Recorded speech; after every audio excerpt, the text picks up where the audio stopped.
Sur Etterbeek, je pense que l'ORECA va mieux, même si aujourd'hui la place Jourdan crie un petit peu parce que les travaux, à cause de l'entrepreneur, sont 3 mois en retard, ce qui est vrai, mais la commune, ça chacun le sait, n'est pas responsable de cette situation parce qu'on n'a pas de pouvoir direct, on n'est pas adjudicateur, on n'est pas co-contractant, on n'est pas maître de l'ouvrage.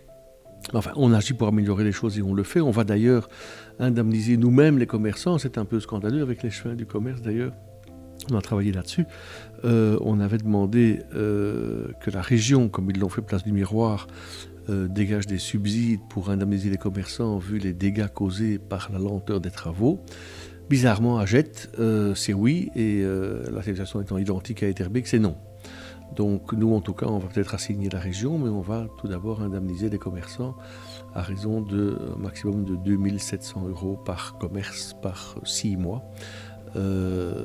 C'est peut-être une goutte d'eau, mais d'un autre côté, pour nous, c'est pas une goutte d'eau parce que ça représente plusieurs dizaines de milliers d'euros et on va le faire. Quand vous avez des tracasseries administratives, des problèmes fiscaux, du personnel que vous n'arrivez pas à recruter, un chef qui est parti, et en plus la STIP dans votre rue qui fait des travaux qui n'en finissent pas, et qu'on n'arrive pas à se parquer, on va pas dire ça comme ça à Bruxelles, mais c'est nain bon. Et donc, voilà, je pense qu'il y a vraiment un travail de prise de conscience qu'un restaurateur n'est pas quelqu'un qui est là pour parler bruxellois, pour faucheler, mais il est là pour travailler, il crée de l'emploi. Il crée de l'emploi direct et indirect. Et moi, je pense sincèrement, pas parce que vous m'interviewez, mais je ne suis pas suspect là-dessus, j'ai toujours dit, je pense sincèrement qu'il faut réguler, il faut réglementer, mais il faut aussi soutenir. Nous, on l'a fait aussi avec Jean-Laurent, ici à côté de moi. On a dans le piétonnier Jourdan créé le pop-up store. C'est plus large que l'ORECA, mais ça marche bien. C'est le fait d'aider les jeunes à créer un coût quasi nul, je dirais, pendant quelques mois un commerce, à l'essai pour voir si ça fonctionne. Et puis après, ils sont lancés. On soutient aussi les pépinières d'entreprise. Donc je crois qu'il y a vraiment beaucoup de choses à faire politiquement à Bruxelles pour soutenir l'ORECA. Et c'est fondamental pour la vie de Bruxelles. D'une part, je pense qu'il faut favoriser le système Airbnb, mais il faut aussi correctement le réguler. Aujourd'hui, il n'est pas correctement régulé pour nous.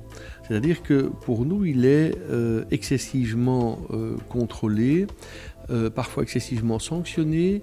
On ne favorise pas suffisamment ceux qui jouent le jeu, qui sont corrects, qui sont honnêtes dans cette pratique. On met un peu tout le monde dans le même sac. On a, c'est vrai dans la ville, une volonté de garder un équilibre entre la fonction hôtel, la fonction logement, mais le PRAS est manichéen par rapport à ça, c'est l'un ou c'est l'autre, ou bien c'est un hôtel ou bien c'est un logement. Or aujourd'hui, il y a des résidences touristiques, il y a différents niveaux d'accès au tourisme selon le type d'occupation et de durée, et ça, voilà, la législation n'est pas adaptée. Je crois qu'il faut aussi protéger les quartiers, parce que c'est vrai que si vous avez dans un quartier plus que du Airbnb qui s'installe, il n'y a plus de vie de quartier, qu'il faut garder des équilibres. Je pense que la fédération est sensible à ça aussi, mais nous sommes un parti de liberté, donc on estime que quand on est propriétaire d'un bien, si on l'occupe et qu'on part pendant 1 mois ou 2 par an, on doit pouvoir librement le mettre à disposition de touristes, et que ça peut créer aussi une animation dans la ville et de la richesse autour. Il faut revoir cette législation qui n'est pas suffisante. Nous, on va travailler, on est occupé à le faire avec la fédération ORECA, et on essaiera de trouver un accord entre nous pour, avec l'expérience que vous pouvez donner, les restaurateurs que vous avez, les spécialistes en tourisme que vous avez, notre expérience au quotidien, l'autorisation que les communes doivent donner en la matière, essayer de faire une proposition de texte légal qui soit meilleur que ce qui existe aujourd'hui. Je suis très fort défenseur d'autonomie communale, mais je pense qu'il faut aussi créer des harmonies et des synergies au-delà des communes lorsque les problèmes sont des problèmes transversaux, et qu'il n'y a pas de raison que les taxations soient différentes d'une commune à l'autre en ce qui concerne par exemple l'ORECA ou les commerçants plus généralement, qu'il faut créer des fonds de compensation plus efficaces, et que on ait un système aussi de simplification administrative je suis aussi indépendant par ailleurs, je sais qu'on n'a jamais le temps de faire la paperasse. On n'a pas le temps de remplir les formulaires, on n'a pas le temps de s'informer. Le soir, on est crevé, on a juste le temps d'aller dormir. Et faire sa comptabilité, c'est compliqué. Alors voilà, je crois que nous, on est en faveur de la simplification administrative. On fait une fois le travail ça doit alors être communiqué d'office à toutes les administrations concernées sans devoir recommencer sans cesse. Ce sont des choses comme ça qu'on peut mettre en œuvre, je pense. Moi, j'ai interpellé à plusieurs reprises la région quant à la création d'une Smart City.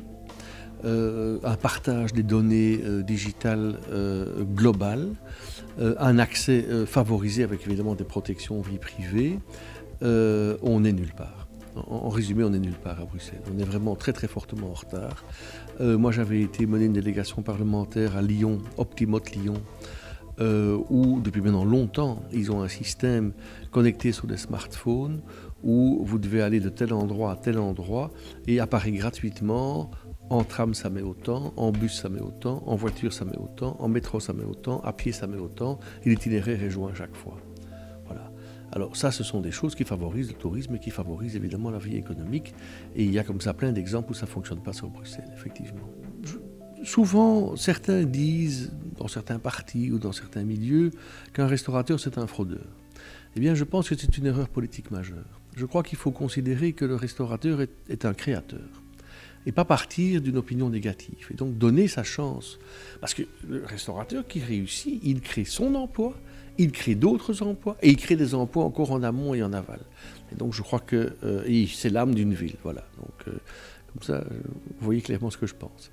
En ce qui concerne le piétonnier, je crois que l'erreur du piétonnier, ça a été son imposition sans concertation. C'est ça l'erreur. Je vais dire, on fait un plan, on prend un bureau d'études, on demande l'avis des fonctionnaires, on va trouver les commerçants, on fait des réunions, on fait des schémas, on étudie en mobilité ce que ça peut donner, on demande l'avis des pompiers, on demande l'avis de la police, enfin tout ça n'a pas été fait. Et donc, moi je crois que la solution du piétonnier, c'est on repart d'une page, peut-être pas blanche parce qu'entre-temps ils ont avancé, mais on associe vraiment les partenaires pour trouver des solutions plutôt que de croire qu'on a tous seul raison contre le monde entier et imposer sa volonté. Nous avons donc demandé d'un intra-bruxellois obtenu et signé que tout le personnel de la propriété publique bruxelloise serait placé sous l'autorité des différentes communes respectives.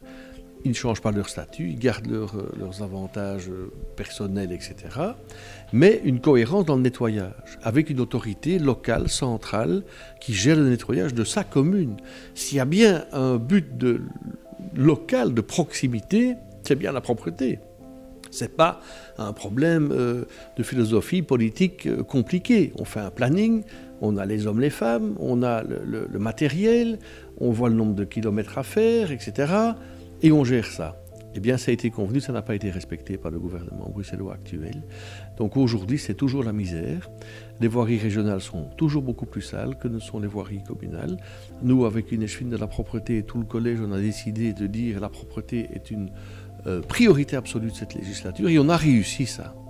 Aujourd'hui, si vous interrogez les Bruxellois et Etterbecquois, ils vont vous dire « Oui, Etterbeek est beaucoup plus propre que par le passé ». Et pour ça, il y a deux choses à faire. Il faut se donner les moyens, il faut avoir la volonté politique et il faut sanctionner. Parce que vous avez aussi des gens qui ne veulent pas comprendre. Et nous avons, nous, quand même mis 270 000 € d'amende administrative l'année dernière, en 2017. Et là, ça commence à taper dur parce qu'on a fait tout ce qu'il fallait en termes de prévention, de formation, de travail, d'outils. Mais ceux qui volontairement mettent les saletés à côté de la poubelle, eh bien, ils sont sanctionnés. On n'arrivait pas à détaguer, et quand on laisse des tags, ça crée une impression d'insécurité, de saleté. Alors finalement, on a acheté une camionnette, on a acheté le matériel, on a débauché on a recruté un contremaître qualifié de qualité, parce que c'est un travail qui est précis. Et alors on fait d'une pierre plusieurs coups, parce qu'on forme des jeunes, des PTP à la mission locale. On a acheté un vélo électrique aussi, avec les pots de peinture, parce que les volets on les repeint, les murs on les nettoie. Et maintenant, véritablement, il y a un changement radical. Enfin, nous, ce qu'on a fait dans notre commune, voilà, c'est qu'on a créé un plan de stationnement, le premier à Bruxelles, mais on a donné aux entreprises 4 cartes gratuites de stationnement. pour autant qu'on puisse prouver que l'exploitation ait eu lieu dans la commune et que les travailleurs viennent effectivement avec contrat d'emploi travailler dans la commune. Donc avant de commencer, ils ont 4 cartes gratuites. Donc déjà, tous ceux qui sont coiffeurs, qui ont une petite exploitation, etc., il n'y a déjà aucun problème de stationnement. Donc il y a beaucoup de choses à faire par rapport à ça, il y a une grosse responsabilité. Et la tentation, c'est vrai, c'est d'aller manger ailleurs, consommer ailleurs, parce qu'il y a un grand parking, on ne tourne pas en rond comme des fous. Et quand on revient, on n'est pas alors sanctionné. Mais il faut penser aux médecins, il faut penser aux infirmières, il faut penser aux dames qui font l'assistance à domicile. Mais ces gens, notamment les infirmières qui sont indépendantes et qui sont payées à la piqûre, c'est elles qui sont piquées quand elles ressortent et qui ont une amende chaque fois, c'est intenable. Les généralistes ne vont plus à domicile à cause des problèmes de parking, donc c'est un bel enjeu pour la prochaine législature régionale. We will act immediately on the more troubling aspects of this report with respect to alcohol use and the anecdotal references of resistance by agencies